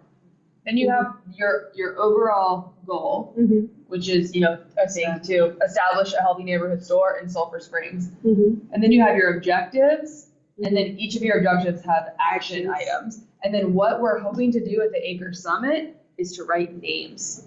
Regina, Monica, actually I won't be doing any of it. Michelle, RJ, Holly, Georgia, so that way, and Regina, due on this day. So then these actions start getting done, and then this objective gets done, and then this goal gets done. So we want to get down to brass tacks. Who's doing what, and why does it filter in up to our goal? So, and we've kind of already gone through this process, right? Like we've already created these goals, so we can reference back to that other. Basically, we're kind of trying to reorganize these types of things and assign names and due dates. Okay. So that's on January 23rd when we leave extension. We want names and due dates. Yeah. So I think as far as FAB is concerned, like that might be Objective 2. So if the goal is to secure meat market as a new neighborhood store, then we want to contact them. We want to set a meeting, and we want to confirm our champion. Well, no, not even our champion. I think our standards, like the things that Georgia was talking about. Okay. We want to say, hey, we want this fridge space. We want you to, put this sign up in your window. So then that's securing the neighborhood store. The next objective would be to, recruit produce suppliers or get produce into the store. And that would be identify a produce distributor, create, establish calendar of deliveries or whatever. And then, deliver produce. And then I think that for, objective 3 can be raise awareness in the neighborhood and things like FAB, establish FAB in order to get, to make it more affordable and this is me just spitballing, like Savannah's writing it down, but or an objective could be to establish food access, fresh access bucks at this location. That could be a whole objective. And then the steps to that would be contact Heather Henderson, go through the process of setting up the market link, trialing it, before we take it. Yeah, exactly. So that's kind of what we want to get down to is like literally exactly when you open your calendar in February, by February 12th, you have needed to have had that meeting with Heather and know the next steps. Yeah. Okay, gotcha.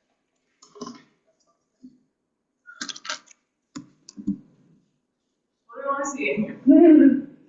I think that's pretty well said. I feel like what Monica had mentioned on those 3 objectives, either establishing as the 3rd objective, establishing FAB or creating that connection with the meat market and FAB. And like we might have to walk through with them how to do it if they don't have it. Like you Right. can't just say, okay, go get it. Like No, to yeah. actually maybe might have to sit down with them, do it with them or something. Like a workshop, like do it, like take time to actually, okay.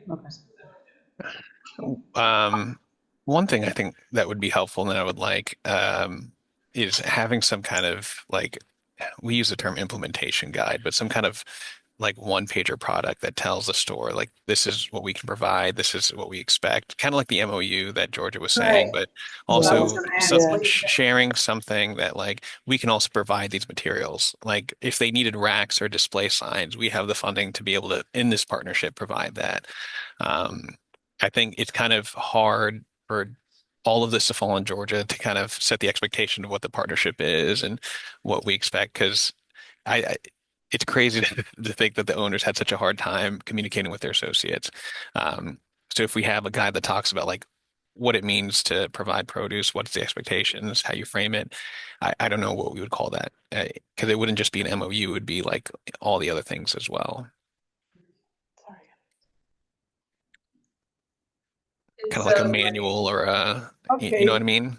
Uh-huh. So yeah, so I saw that Sav added, create and share and Yeah. Georgia. And so once again, Georgia, like her obligation to us is mostly done. Mm-hmm. What we can benefit from her is having gone through this process, we now Lessons are better learned. suited. Exactly. Okay. And so like maybe she will want to do all of this. Of Right. course she will want to get paid. And I, we haven't really talked about it formally, but after these projects are flushed out, there will be money involved with it. So you will have funding to go and do your projects.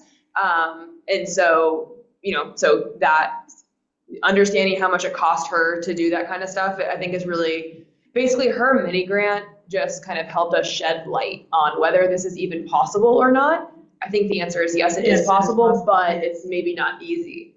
Right. And so what can we do to make it, successful? So I think, kind of, what RJ was saying, survey the area, which can be accomplished during your meeting, but we need to make sure that we have that itemized.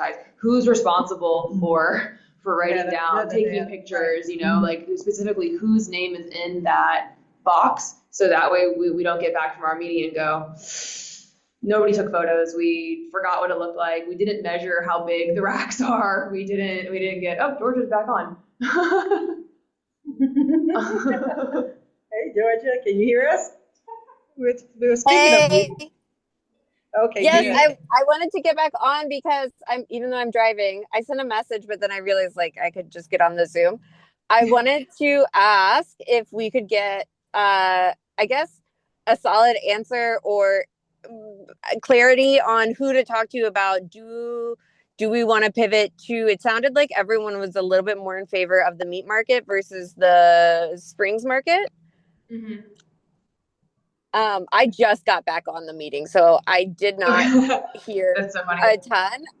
I heard my name and a little bit about there could be fun, you know what I mean? But that was where I came in. And, but that was why I had come on, is because I realized that I just still had the opportunity to have everybody there and ask this question. Yeah, smart. So, ultimately you're getting permission just from the working group. Like you all can decide your own fate. So I think that since you hopped off and have reemerged, it seems like there's a general consensus to pivot to the meat market. Mm-hmm. Awesome. That is the initial answer that I really needed to move forward and could not wait a month to find out. Okay, good. Yeah. So what we're doing now is kind of fleshing out the acre work plan to bring forward to the summit.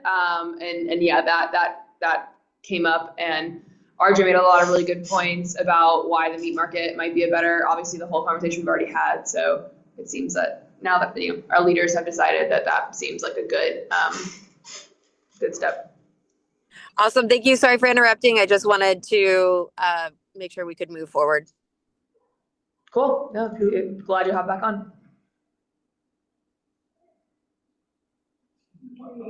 Thank you. You want to look back at this again? So we've got our champion. We a little bit of identifying the store. Do we have a champion? No, sorry. Okay. I'm just saying. Put it on the work. No, we don't, but I'm just saying. Like Georgia is not doing this right. Just put it all on Georgia's shoulders. I know, right? not worrying about identifying produce partners yet because we want to establish the store first. Mm-hmm. Do we still want to do cooking classes, or are we? If the kickoff is considered the cooking class, Yeah. then I guess once we identify and secure the market, then we can do a second kickoff. I think also one of the parts for the champion too is probably identifying like what does a champion entail? Are they going to be paid, not paid? How long are we expecting them to be involved? Should they be like Charlie seems like a good opportunity. Georgia can be one too, but I'm very the concept of champion is vague to me right now in this setting. Mm-hmm. That's a really good point. That is a good point.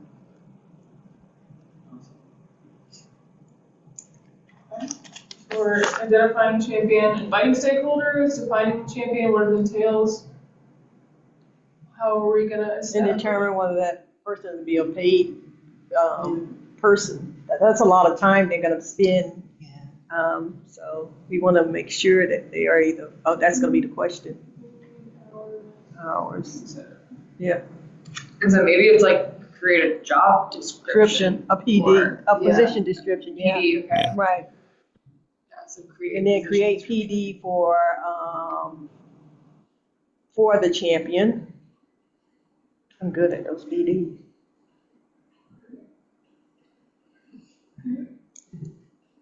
Any other steps for the champion? I guess timeline, is that what you meant, RJ mentioned? So timeline for like when they're starting, or what's like timeline for what? Yeah, I guess Yeah. for when to start. All of it. I mean, is this something that we can also pose to the larger audience during the Acre Summit? Because I don't know enough information. I'll say that there. I do want to say we only have about 5 minutes, and our agenda also includes Deliverables for next looking meeting. at the recruitment plan. So if you guys remember, last month we were filling this out. Oh, Right. yeah. So I did some more. I think I got them up to 30, but I have several more to add on. okay. Yes, okay. So we kind of need to assign out who's reaching out to these people. Are we determining these are all people that need to come to the Acre Summit, or do you want to kind of whittle it down and determine? So you need to kind of figure out who's reaching out to which people, so that we can get them to show up. Okay, And so, as I share with you, yes. the 10 or 11 that I did place down there in the end, I have already reached out to them, and I invited them, and I told them it would be around January. So I think I just need to remind them of what our conversation, So so on this sheet, if you want to fill out, assign to Regina, and just throw a date on there so that nobody else tries to reach out to them. So on here, and then I also have a follow-up email that you can utilize. So after you contact them, you can use this email to reach out, but you should attach the flyer. I said on here that there's an attached flyer. Everything is in the Google Drive. Okay, in the Google Drive. So okay. this letter is in the Drive. This is I can't see it because it's behind the video. This is in the Drive in your folder. So you need to kind of determine who's going to be reaching out to people because they don't know to show up unless you tell them, right? Right. And they might need that personal call, so to know that their work is valuable and you can use it. If you want to spend some time, I do think you guys are going to have to do a bit outside of this meeting to get this all done. So I don't know if you guys want to work on it together, or you want to do everyone just. Well, if each person can work on whoever they submitted on the spreadsheet, it'd be good, and then let's have a due date of that, and then those who they didn't get to, maybe Michelle and I can get to them. For them. Yeah. I think because I don't want to. I may not know someone that you submitted. And I want them to be familiar with you because maybe they'll want to do it more or come, you know what I'm saying? You have that relationship with them, more so compared to me. I think Regina put down Ron DeSantis, so she's the one that's reaching out to him. I saw it on there. Don't be funny because you know what? I think I know him. Is that our governor? Yes, yes. Right? Sorry guys, I have to head out early to get to the next meeting. But I'll follow the emails and jump in when I can and reach out to those that I put down. All Thank right, you guys. Phoebe, congrats on Oh, your yeah. That's right. I now probably and won't. then, I so won't see you. I'll send you an email. Well, they actually block me out of my emails once I leave, so I'll figure it out. I'll text Michelle. all right. Okay. Congrats. All right. Thank you. Yeah. All right, you have a good one. All right. Thank you. Bye, guys. Oh, yeah, and happy holidays to you, Happy right? holidays. Yes, yes, Yeah, definitely. yeah. You as well. All Okay. right. Bye. Alright, so okay, we're gonna enter names to the contact sheet. Oh, we probably should got us pals, but whatever. Yeah. That's okay, so add your name to the contact sheet. What's the due date on that? What is today? Before our next, Today's the wait a minute, when we gonna meet? We So won't meet there's until no the 8th, January, so, right, right, so so we we're gonna gotta have to shoot do it. Do we have a check-in before the 23rd? Okay. Yeah, we have. So I guess we could do it by the check-in with Savannah. When is our check-in check-in? Is on, I think it's on the 16th, so we're 1 week from today. Yeah, that'll be a good, that they need to have it done Okay, so before the we need 16th. to make sure that RJ and Eileen both know this Okay. date, and make sure they understand this. I think you should definitely catch Eileen up, so Yes. maybe have a meeting with her. With Yeah, Give okay. her, tell her what's going on. I kind of, when she told me she was sick, I kind of told her, like, we might be assigning you stuff while you're not here, so, Okay. just so you know. Okay, And how can we add Holly? Yeah, Or are we allowed to add Holly to the worksheet? I think that is maybe like a separate Okay. conversation of like, you need to go over the MOU and make sure that she's ready to Okay. commit to the rest of right. the thing. That's Okay. what I was gonna ask you, how we go forward in adding her, if Michelle and I were gonna meet with her Monday, Okay. then we would need the information that you provided to us So for her it's to in the fill out. draft, too. Oh, everything's in It's in the there. draft. Okay. MOU, yeah. so Okay, we'll look all at right, it. okay, I'm just making sure. Yes, don't worry, it's in there. But if you want me to join that meeting, I can. Why not? We'll have, If you're you're available. available, if not, that's Yeah, I you am can Because I Sorry. just forwarded the invite on Monday, I have a more, like a early meeting in this. Okay. So I think. so we're doing 10-ish? I mean, we can look at it. Holly, are you still there? Yes, she's I'm still there. All right. Yeah, We're I trying to saw get you your set up. I saw your email and 10 works for me on Monday. Okay, thank you. I have another meeting from 9 to 10, so I should be able to, Okay. Okay, yeah, that works. cool. So who's gonna send the invite out? I can send it Okay, out. so Michelle sent it to Sam. Yeah. Okay, so then make sure, so everyone's gonna add their names to that contact to this sheet, and include the date. Date, reached out, follow up with email, and let me link this. This is in the drive as well, but I'll drop the link on the agenda for you. Okay. And just make sure that you fill it in, because there are blanks on it, so include your name and the working group and sign it off, and it does say that the flyer is attached. So if you don't want to attach the flyer, take that off here. And so we want them to RSVP on the platform. And so I thought that I linked it in here, but I guess I didn't. So we add that. But that's where we want them to be on the platform. So if they're not on the online platform, but they're Send coming to them the the Acre invite. workshop, it would be very valuable for them to be on the platform. That link that you sent me, Savannah, that's good to share. I don't remember what link did I send you? It was the link for, to sign up to get emails. Oh, that's the, That's different? that one is the MailChimp. So the, so that one, I think at the bottom has like the Gutenberg platform, but they have to check that. Check that out. So, And then follow the instructions. yeah, so if they just go onto this one, I think it might just sign me in automatically. I should have, And maybe not. I don't know.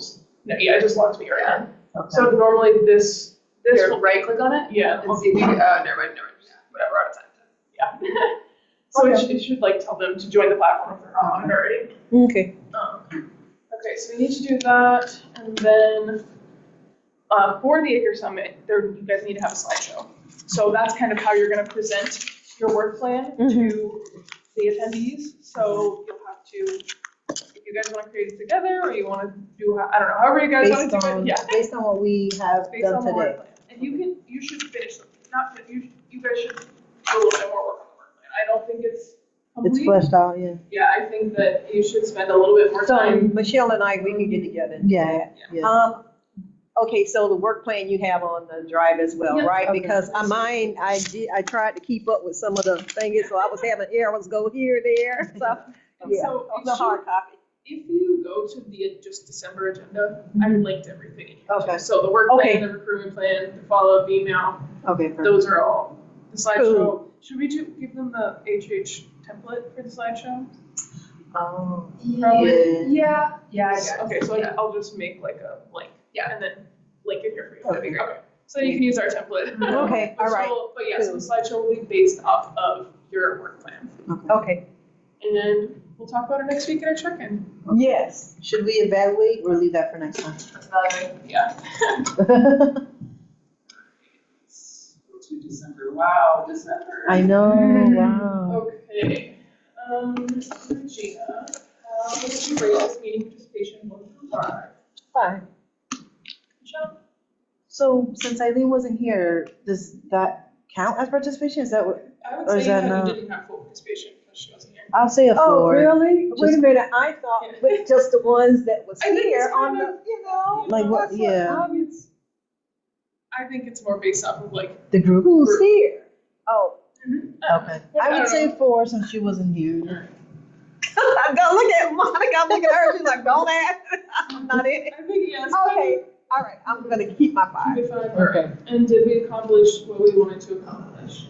Yes, I said The we recruitment plan. accomplished our, I think, yeah. Did we finish everything? I would say. So we're supposed to We in the last 3 minutes we did everything. Yeah, we didn't have enough time for the recruitment. I give it a 4. I give it a 3. Yeah. The ones that was here, Yeah. we were focusing on, Yes. yes, 5. Yeah, 5. Yeah. And did we stick to our agenda and use our templates? We didn't stick to our No. agenda. We went all over the place. I would say. We 3, all agree with that one, so, I give it a 3 as well. Just because we started late. Yeah, and then people coming in and then, okay, introduce yourself, you're online, it's okay, Holly. You're gonna be a great asset to this group. I hope so. I hope I can do Yes. whatever I can. Oh, yes. Yes. Yes. Thank you for joining us. Yeah, Yes, I'm looking and we'll- forward to meeting you guys all and seeing face to face. Yes, yes. Thank you. All right. Of course. Have a good Have a rest good of your one. day. All right. Thank you.